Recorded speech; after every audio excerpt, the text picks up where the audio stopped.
നമസ്കാരം. ഒരു പുതിയ വീഡിയോയിലേക്ക് സ്വാഗതം. കുറച്ച് നാളുകൾക്ക് ശേഷമാണ് ഇങ്ങനെ ഒരു വീഡിയോ ചെയ്യുന്നത്. സമയക്കുറവുണ്ടായിട്ടാണ്. ഏതായാലും അക്കൗണ്ടൻസിയായിട്ട് ബന്ധപ്പെട്ട് ഡിപ്രീസിയേഷൻ എന്നൊരു ടൈം നമുക്കറിയാം. ഒരു ബിസിനസ് അല്ലെങ്കിൽ ഉൽപ്പാദന രംഗത്ത് ഉൽപ്പാദനവും വിതരണവും ചെയ്യുന്ന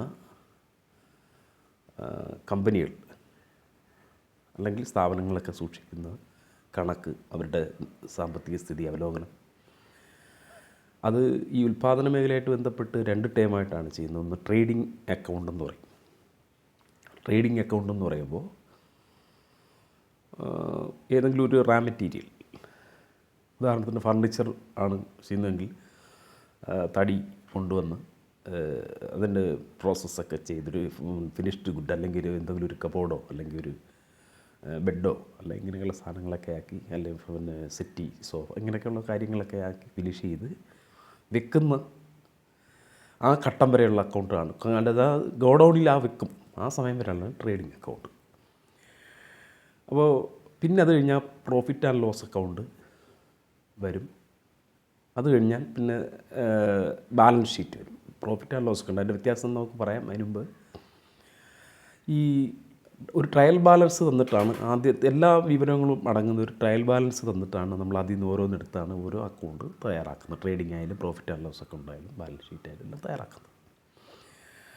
അപ്പോൾ ഈ കുട്ടികൾക്കുള്ളൊരു കൺഫ്യൂഷൻ, ഈ ട്രയൽ ബാലൻസിന് ശേഷം അഡ്ജസ്റ്റ്മെൻറ്റ് എന്ന് പറഞ്ഞിട്ടൊരു ഭാഗത്താണ് ഈ ഡിപ്രീസിയേഷൻ ഓഫ് ഫർണിച്ചർ ആണെങ്കിൽ ഡിപ്രീസിയേഷൻ ഓഫ് ഫർണിച്ചർ 5% എന്നൊരു അഡീഷണലായി ട്രയൽ ബാലൻസിൻ്റെ പുറത്ത് ഇങ്ങനെ കാണിച്ചിരിക്കും. അപ്പം എളുപ്പത്തിന് അധ്യായം പറയും ഇത് രണ്ടിടത്ത് ട്രീറ്റ് ചെയ്യേണ്ടി വരും. അഡ്ജസ്റ്റ്മെൻറ്റ് എന്ന് പറയുന്നത് രണ്ടിടത്ത് എടുക്കണം എന്ന് പറയും. അതായത് പ്രോഫിറ്റ് ആൻഡ് ലോസ് അക്കൗണ്ടിലും ബാലൻസ് ഷീറ്റിലും എടുക്കേണ്ടി വരും എന്ന് പറയും. അതാണ് ഒരു കൺഫ്യൂഷൻ. എന്തുകൊണ്ടാണ് അങ്ങനെ വരുന്നത്? നമുക്ക് ഡിപ്രീസിയേഷൻ പറയാം. ഡിപ്രീസിയേഷൻ നമുക്കറിയാം. ഈ വർഷം നമ്മളൊരു പുതിയൊരു സാധനം വാങ്ങിയാൽ നമ്മളെ വീട്ടിൽ മേടിച്ചാലും അത് ഒരു വർഷം കഴിയുമ്പോഴത്തേക്കിന് ആ വാങ്ങിയതിൻ്റെ അത്രയും മൂല്യം അതിനുണ്ടാവില്ല. ഒരു വർഷം കഴിയുമ്പം അതിൻ്റെ വിലയിൽ കുറവ് വരും. നമ്മൾ തിരിച്ച് കൊടുക്കാൻ തയ്യാറായാൽ അതിന് ഒരു തേയ്മാനം അല്ലെങ്കിൽ അതിൻ്റെ പഴക്കത്തിനൊരു പൈസ കുറയ്ക്കും. അതാണ് യഥാർത്ഥത്തിൽ ഡിപ്രീസിയേഷൻ. അതെല്ലാവർക്കും ഉണ്ട്. എല്ലാം നമ്മളും പിന്നെ മനുഷ്യനെ സംബന്ധിച്ചിടത്താലും അതിനുണ്ട്. ഡിപ്രീസിയേഷൻ എന്ന് പറയുന്ന സംഭവം നമുക്ക് മൂല്യം കുറയും. അത് പിന്നീട് ചർച്ച ചെയ്യാം. അപ്പം എന്താ ഇത് വരുന്നതെന്ന് പറഞ്ഞാൽ, ഒരു 10,000 രൂപയുടെ ഫർണിച്ചറാണ് നമ്മൾ ഉപയോഗിക്കുന്നതെങ്കിൽ ആ ഫർണിച്ചറിൻ്റെ വില 10,000 രൂപയാണ്.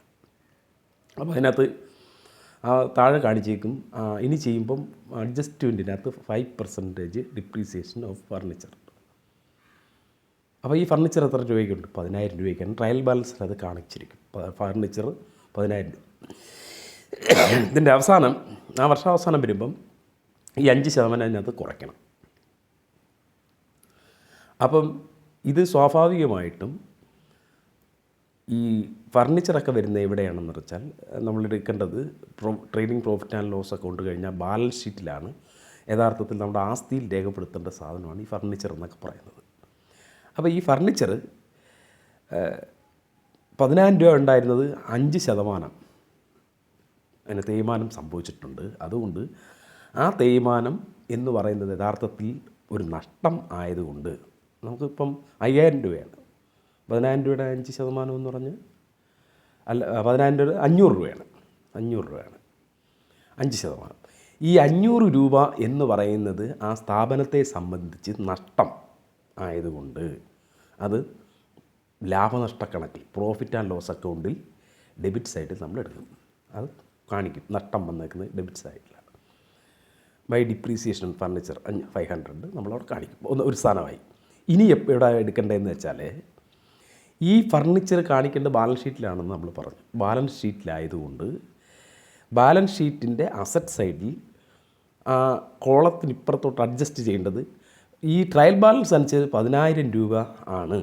അതിൻ്റെ അപ്പുറത്ത് എന്തോ ഇപ്പം സംഭവിച്ചിരിക്കുന്ന ഒരു നഷ്ടം എന്ന് പറയുന്നത് 500 രൂപ കുറഞ്ഞിട്ടുണ്ട് അതിൻ്റെ വാല്യൂ. അതുകൊണ്ട് ലെസ് ഡിപ്രീസിയേഷൻ 500 എന്നിട്ട് അതിൻ്റെ പൈസയുടെ കോളത്തിൽ എഴുതുന്നത് ആ 10,000 നിന്ന് 500 കുറച്ചാൽ 9,500 രൂപയാണ് അവിടെ യഥാർത്ഥത്തിൽ കാണിക്കേണ്ടത്.